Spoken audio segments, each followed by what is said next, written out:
Bismillah ar-Rahman ar-Rahim. Assalamu alaikum wa rahmatullah. Ramadan Mubarak. May Allah subhanahu wa ta'ala bless all of you. I'm making an appeal for the Islamic organization known as Indian Muslim Relief and Charities. This organization is a very solid and trustworthy organization. I've known Manzoor Ghori and the people that work there for many, many years, and I think it's really worthy of our support. As you know, India right now is going through many trials and tribulations, particularly the Muslim community, but not just the Muslim community, also the Christian and other minorities. There's over 180 million Muslims that live in India, and this is one of the most extraordinary Muslim communities in the history of our great religion. Indian Muslims have incredible contribution. It was a great civilization, and the Muslims ruled India for many centuries, but now have really fallen on hard times, particularly of late because of certain political ideologies that have penetrated into some of the Indian consciousness there. So this is an appeal because about 60 million, almost a third of the Muslims that live in India live in abject poverty. They live literally on $1.25 a day. And so they're now really facing some very serious problems there, especially in certain areas, less so in the south, but we're seeing persecution, we're seeing also real discrimination. And unfortunately, and it's certainly not from all the Hindus, there are many, many good Hindus that are deeply troubled by what's happening in India. And so we should not make this an Indian Hindu-Muslim problem. This is ignorance versus knowledge, and we have to really look at it as that, because like I said, there are many very good Hindu people that are very troubled by what's happening to the Muslims. Certainly Gandhi himself did not want to see the Muslims persecuted in India, and when there were the anti-Muslim riots, he fasted the entire time, asking the nation really to change their attitude towards the Muslims. So it's very important that we support our Muslim brothers and sisters in India. Also, we've got the ongoing Kashmir problem, which is another deep crisis that a lot of our brothers and sisters are facing there. So there are security concerns, there's a lot of inequality there, and also there's a lack, unfortunately, of political representation. So it's really important that organizations like the Indian Muslim Relief and Charities flourish and are able to do their work, and they need our help in doing it. So this is an appeal to people. One of the greatest things that we can do in our faith is to feed people in need of hunger.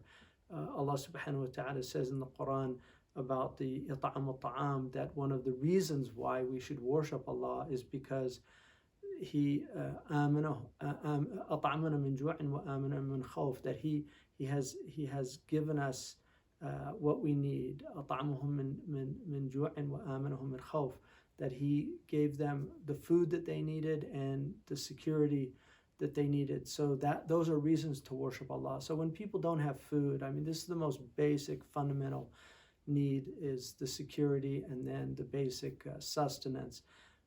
We owe it as an obligation to ourselves. One of the things that Qadi Abu Bakr ibn al-Arabi says from Andalusia, he lived during a time of an epidemic in Andalusia, and he said if every Muslim would just take one or two families and support them, this would solve all the problems. And so it's not asking for a lot from those of us who are able to. It's just asking for us to do something. And so even doing a little bit makes an immense difference, especially when you have an aggregate of people that are doing a little bit. It adds up to a great deal. And so I think the IMRC Ramadan program is an incredible opportunity for people. It's a feeding program that began when the COVID-19 outbreak began.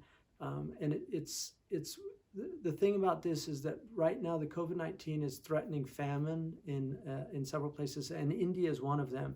And the UN now is estimating that more people will actually die from starvation than will die from the pandemic itself. So it's really important for us to do what we can. In doing this, we're really doing it for ourselves because it's a display of gratitude, and gratitude means that Allah will increase you in your blessings. So those of us who are blessed with the wherewithal to help those who are less fortunate, Allah will bless us in doing that. So it's really important for us to do that. إِنَّمَا نُطْعِمُكُمْ لِوَجْهِ اللَّهِ. The Quran reminds us that the people of Allah say, we feed you for the sake of God. لَا نُرِيدُ مِنْكُمْ جَزَاءً وَلَا شُكُورًا. We don't want any reward and any thanks for doing this. These are people in tribulation. There, but for the grace of God, go us. I mean, it could have been us, and so it's really important to do that. This program, it's going to feed. They want to feed over 100,000 warm meals have already been delivered, and now they want to feed up to 10 million people. So this is a very ambitious program, and inshallah they can accomplish that. So they've already distributed 6 million meals to 40,000 families, and so hopefully we can do what we can to help them to help others. And it's a great blessing that we have people working like those at the Indian Muslim Relief and Charities to do this work. So may Allah subhanahu wa ta'ala bless all of you, and inshallah may Allah open your hearts and your pockets to help this organization that's doing amazing work.